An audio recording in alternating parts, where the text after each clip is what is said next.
Friends ఎలా ఉన్నారు? బాగున్నారా? బాగుండాలి. నేను మీ పర్వీని నెల్లూరు నుంచి.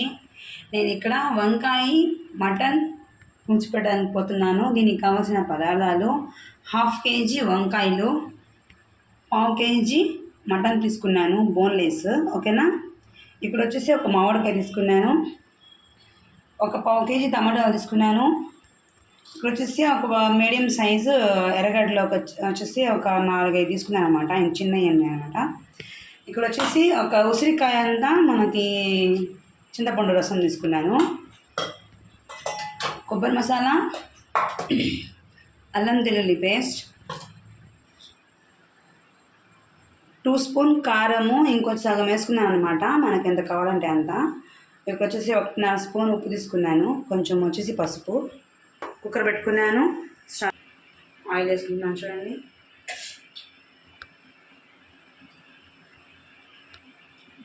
మూడు చెంచాలు ఆయిల్ వేసుకున్నాను.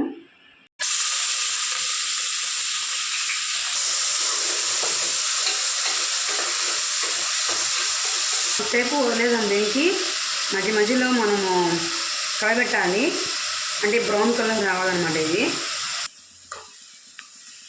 అల్లం పేస్ట్ చేసాం కదా, ఇప్పుడు బాగా ఇలా కలిపి మసాలాలు వేసేస్తున్నాను.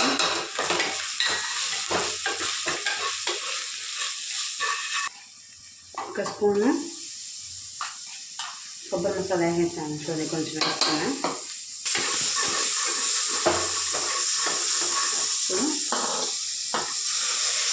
కొంచెము టమాటా. చూడండి ఫ్రెండ్స్, దీంట్లో మటన్ వేసేస్తున్నాను. ఇప్పుడు ఇవన్నీ బాగా ఉడకాలి, టమాటాలు ఇవన్నీ గుజ్జుగా అయిపోవాలన్నమాట.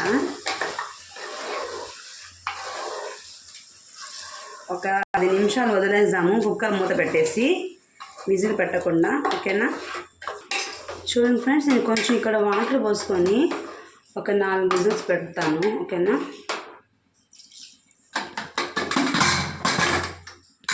చూడండి, నేను ఇంకా 4 విజిల్స్ పెడతాను. చూడండి ఫ్రెండ్స్, అయిపోయింది కదా. ఇప్పుడు నేను దీంట్లో వంకాయలు వేసేస్తున్నాను.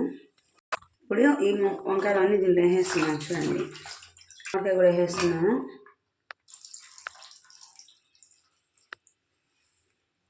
కొత్తిమీర కూడా వేసేసాను. మిక్స్ చేసేద్దామండి.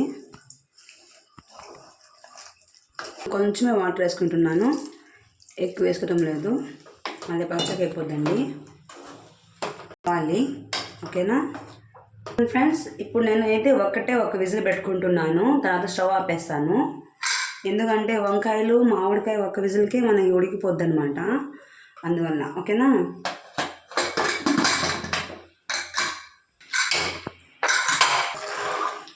చూడండి ఫ్రెండ్స్, అయిపోయింది. చూడండి, మొత్తం గుజ్జుగా అయిపోయింది ఒక విజిల్కే. చూసారా. మీకు నచ్చితే ట్రై చేయండి, లైక్ చేయండి, మా ఛానల్ని సబ్స్క్రైబ్ చేసుకోండి, కామెంట్ బాక్స్లో కామెంట్ పెట్టండి.